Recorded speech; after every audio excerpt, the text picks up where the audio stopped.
Página 129, tema 6. Flor, fruto e semente. A flor e suas partes. A flor é indispensável na reprodução sexuada das angiospermas. As principais partes de uma flor são o cálice, a corola, o androceu e o gineceu. O pedúnculo e o receptáculo floral também fazem parte da flor. O cálice é formado por folhas modificadas, geralmente verdes, chamadas sépalas. Ele protege as partes internas da flor. A corola é formada por folhas modificadas, geralmente coloridas, chamadas pétalas. Pode atrair animais polinizadores para a flor. O androceu é o órgão reprodutor masculino, composto de um ou mais estames. Cada estame é formado pela antera, estrutura que produz os grãos de pólen, e pelo filete, haste que sustenta a antera. O gineceu é o órgão reprodutor feminino, composto de um ou mais ou vários carpelos. Cada carpelo é formado por estigma, estilete e ovário. O estigma é a extremidade superior do carpelo e produz um líquido que contribui para a fixação dos grãos de pólen. O estilete é um tubo que liga o estigma ao ovário.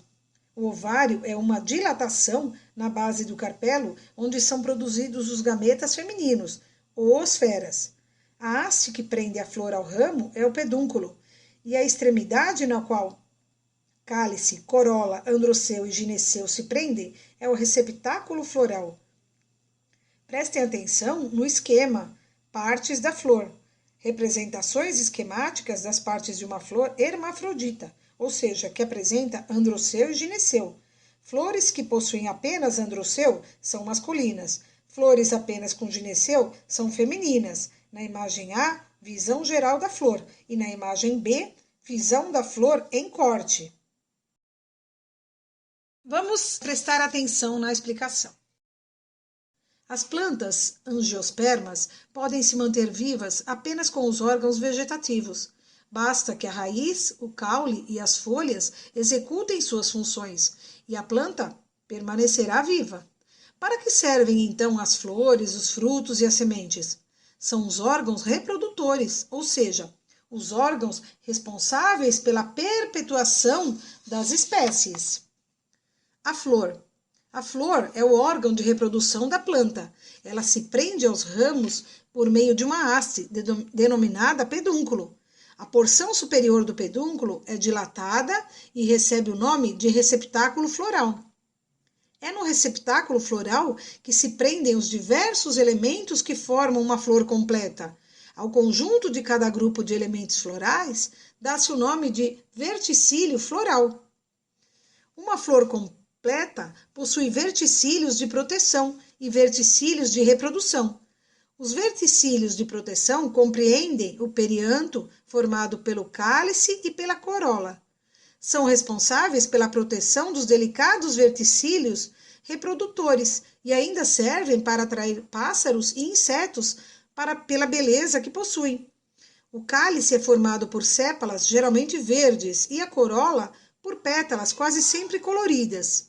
Os verticílios de reprodução compreendem o androceu, que é a parte masculina, e o gineceu, parte feminina, ambos formados por folhas modificadas. O androceu. O androceu de uma flor, ele é formado por um conjunto de estames. Cada estame possui em sua estrutura um filete delgado que sustenta a antera. É na antera que estão os sacos polínicos, e onde ocorre a formação de grande quantidade de grãos minúsculos, conhecidos como grãos de pólen. O gineceu é formado por um ou mais pistilos. Cada pistilo possui 3 partes: o estigma, o estilete e o ovário. O estigma é a parte superior em que se fixam os grãos de pólen graças a uma secreção viscosa ali produzida. Essa secreção, ela lembra uma cola, ela é pegajosa, para que os grãos de pólen fiquem grudadinhos nela. O estilete é a porção afilada que liga o estigma ao ovário. O ovário é a parte mais dilatada do gineceu, em que se formam os óvulos. Quando o ovário é cortado no seu interior, são observados os óvulos. No interior dos óvulos há uma célula reprodutora feminina, a oosfera. Cada óvulo apresenta uma pequena abertura, chamada micrópila. Página 130. O fruto e suas partes. O fruto é um órgão exclusivo das angiospermas, geralmente formado a partir do desenvolvimento do ovário após a fecundação. Ele protege as sementes e pode auxiliar sua dispersão. Geralmente, os frutos são compostos de pericarpo e sementes. O pericarpo é a parte do fruto que se origina do ovário e que envolve as sementes. Ele pode ser dividido em 3 camadas: o epicarpo ou casca, o mesocarpo, a camada intermediária, e o endocarpo, que envolve e protege a semente. Em alguns frutos, o endocarpo é rígido e forma um caroço, como na manga e no pêssego. A semente forma-se pelo desenvolvimento do óvulo fecundado e abriga o embrião. Observem a imagem do fruto ao lado, é um mamão. Então, nós temos aí o epicarpo, a semente, o endocarpo e o mesocarpo. Frutos acessórios. Os frutos acessórios são formados pelo desenvolvimento de outras partes da flor, que não o ovário. São exemplos o caju, a maçã, a pera e o morango. A parte carnosa do caju é resultado do desenvolvimento do pedúnculo floral. O fruto verdadeiro é a castanha, que fica situada do lado externo da parte carnosa. A parte suculenta e comestível da maçã, da pera e do morango é resultado do desenvolvimento do receptáculo floral. O fruto verdadeiro da maçã e da pera é a região que reveste suas sementes. No caso do morango, os frutos verdadeiros se formam na superfície da parte suculenta. Flores e frutos na economia. Algumas flores, como a alcachofra e a couve-flor, são cultivadas por serem comestíveis. Outras, como os lírios, as orquídeas e as rosas, são utilizadas para decoração. Uma variedade de frutos é usada na alimentação. São consumidos ao natural ou na forma de sucos, sopas, conservas, geleias e doces, entre outros usos. Vamos prestar atenção na explicação. Formação do fruto. Após a fecundação, a flor murcha e geralmente perde o cálice, a corola e os estames. Persiste apenas o ovário, que se desenvolve recebendo substâncias nutritivas vindas das folhas. Essas substâncias, de início, podem ser mais ácidas, mas depois normalmente ficam adocicadas e formam os frutos. Os óvulos fecundados transformam-se em sementes. O fruto é resultado do ovário desenvolvido, protege as sementes e ainda facilita a sua dispersão. Se um fruto tem 20 sementes, é porque 20 óvulos se desenvolveram após a fecundação de suas oosferas.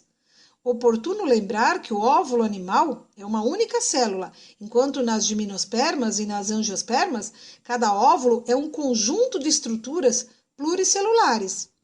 As partes do fruto. Um fruto é composto de 2 partes, pericarpo e semente. O pericarpo compreende 3 partes distintas: epicarpo, mesocarpo e endocarpo. O epicarpo é a parte mais externa do fruto, o mesocarpo fica no meio e o endocarpo é a parte mais interna. A casca do fruto é o epicarpo. Muitas vezes é fina, porém impermeável, protegendo o fruto contra a perda de água.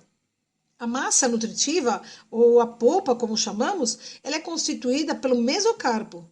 O endocarpo geralmente é representado por uma camada finíssima, mas em frutos como pêssego e azeitona, cresce com a semente, que nesses casos é uma só. Nós temos alguns tipos de frutos que podem ser carnosos ou secos. Os frutos carnosos têm o pericarpo suculento, podem ser do tipo baga ou drupa. A baga tem várias sementes livres no seu interior. A laranja, o tomate, a uva, o maracujá e o mamão são alguns exemplos de frutos tipo baga. A drupa tem uma única semente grande que cresce com o endocarpo e forma um caroço. O pêssego, a azeitona, a manga, o coco da Bahia e o abacate são alguns exemplos de frutos tipo drupa. Página 131. A semente e suas partes. A semente é composta de 3 estruturas: casca ou tegumento, endosperma ou albume e embrião. A casca é um envoltório rígido que protege o embrião. O endosperma contém açúcares, óleos e proteínas que vão nutrir o embrião. O embrião dará origem a uma nova planta. Nele encontramos uma raiz embrionária, radícula, e um ou dois cotilédones, que são as folhas embrionárias. A função dos cotilédones é fornecer nutrientes à planta jovem no início do seu desenvolvimento. Algumas plantas, como o arroz, o trigo e o milho, têm apenas um cotilédone na semente. Outras, como o feijão, o café e o amendoim, têm dois cotilédones. Prestem atenção na imagem estruturas da semente. Na imagem A, representação esquemática de um grão de milho em corte.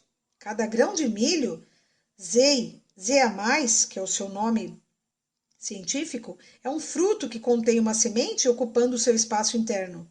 Em geral, sementes como as do milho têm o endosperma bem desenvolvido e um único cotilédone fino. Na imagem B, representação esquemática de uma semente de feijão em corte. Sementes de plantas como o feijão são pobres em endosperma. As substâncias nutritivas ficam armazenadas nos dois cotilédones, que são bem desenvolvidos. Dispersão das sementes. Dispersão é o transporte da semente para longe da planta que a originou, chamada planta-mãe. As sementes que germinam longe da planta-mãe não competem com ela por luz, água e nutrientes e se propagam por novas áreas. Os agentes de dispersão são diversos, como o vento, a água e animais. Algumas vezes as sementes são dispersas pelo próprio fruto que as contém. Então, observem a imagem, a semente do ipê. Ela é bastante leve e as estruturas membranosas ao redor dela funcionam como asas, facilitando a dispersão pelo vento. Vamos prestar atenção na explicação.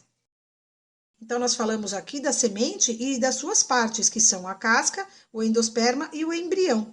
E falamos também dos cotilédones. Um exemplo bem típico é o feijão. Então, quando nós temos um pezinho de feijão, vocês observem que ele tem, no galinho dele, tem um parzinho de cotilédones que lembram, inclusive, dois feijõezinhos. Só que é o que ali? Ali é a reserva nutritiva para essa plantinha. Enquanto ela não tem folhas para fazer a fotossíntese e produzir o seu alimento, que é a glicose, ela precisa se utilizar desse cotilédone, que tem a reserva de amido. Quando essa plantinha, no caso o feijão, ele começa a desenvolver suas folhas, começa a fazer fotossíntese e a produzir o seu alimento, o cotilédone, ele perde a sua função e cai. E no caso da dispersão das sementes também, elas podem, como fala o texto, elas vão longe da planta-mãe. E elas estando longe, elas não vão competir pela água, pelo espaço, pela luz e pelos nutrientes. E esses agentes dispersores, eles podem ser insetos, como abelhas, vespas, borboletas, pássaros, como por exemplo o beija-flor, tá certo? O próprio vento, a própria água da chuva pode arrastar essas sementes para longe da planta-mãe. Então, isso é chamado de dispersão.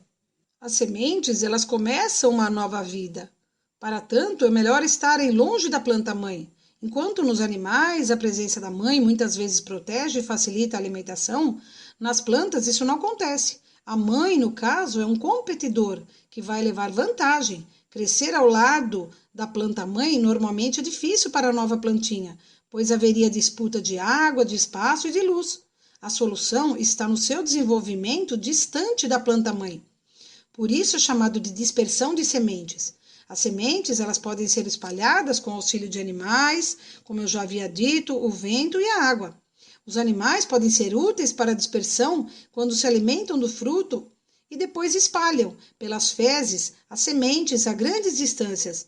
Eles são atraídos pela planta quando os frutos mudam de cor ao amadurecer.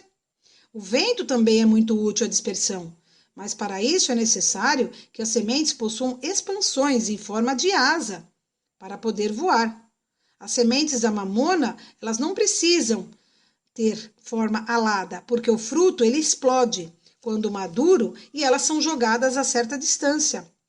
A água também pode levar as sementes para longe, às vezes ainda dentro do fruto, como é o caso do coco. A maré alta, por exemplo, ela leva para longe os frutos que caem do coqueiro. Página 132. Germinação das sementes. Depois de formadas, algumas sementes atravessam um período de dormência, durante o qual não se desenvolvem. Quando a semente encontra condições adequadas de luminosidade, umidade e temperatura, a dormência termina e ocorre a germinação. Esse processo acontece em etapas. Primeiro, a semente absorve água do ambiente e incha até a casca se romper. Então, o embrião desenvolve a radícula, que logo se diferencia em raiz, estrutura responsável pela fixação da planta e absorção de água e sais minerais. As reservas nutritivas presentes nos cotilédones são usadas para o crescimento inicial da planta até que as folhas surjam e possam realizar a fotossíntese. Observem a imagem, germinação e desenvolvimento de um pé de feijão. A representação esquemática da germinação e desenvolvimento de uma semente de feijão, assim como eu já havia explicado para vocês. Então, vocês têm aí, olha, a casquinha, o cotilédone. Depois começam a surgir as folhas, é onde o cotilédone ele perde a sua função e cai. As sementes na economia. Atualmente, cerca de 65% dos alimentos produzidos no mundo provém diretamente de sementes de cereais como o milho, o trigo e o arroz. As sementes das leguminosas como o feijão, a ervilha, o amendoim e a soja são muito utilizadas como alimento ou para a produção de óleos. Outros alimentos também são produzidos com sementes. O café que bebemos é obtido de sementes do cafeeiro e o chocolate é feito com sementes de cacau. As sementes comercializadas para plantio geralmente sofrem tratamento para garantir a germinação. Elas costumam ser impróprias para o consumo humano e de outros animais. Vamos prestar atenção na explicação. Uma semente, ela cai no solo e deve se desenvolver para tornar-se uma nova planta. Chamamos de germinação a primeira fase do processo de desenvolvimento de uma semente. Enquanto não germina, a semente permanece viva, sem, contudo, gastar energia. É chamada de vida latente. As sementes de feijão, guardadas dentro de uma lata na cozinha, estão vivas, mas o seu metabolismo está praticamente parado. No momento em que as condições externas ficam adequadas, a semente germina entre essas condições. Podem se destacar, dentre as condições, a presença de gás oxigênio, presença de umidade, temperatura apropriada. A luz é um fator que pode ser necessário para a germinação de alguns tipos de semente. Há, entretanto, sementes que só germinam no escuro. O alimento necessário para as primeiras fases do desenvolvimento já está guardado na semente, nos cotilédones ou no endosperma. À medida que ocorre a germinação, o embrião se desenvolve formando raiz, caule e folha. Quando o alimento reservado na semente terminar, a raiz, o caule e as folhas da nova planta já deverão estar prontos para executar suas funções e manter a planta viva. Façam os exercícios de olho no tema da página 132. Atenção! As atividades para a nota dessa aula serão feitas online.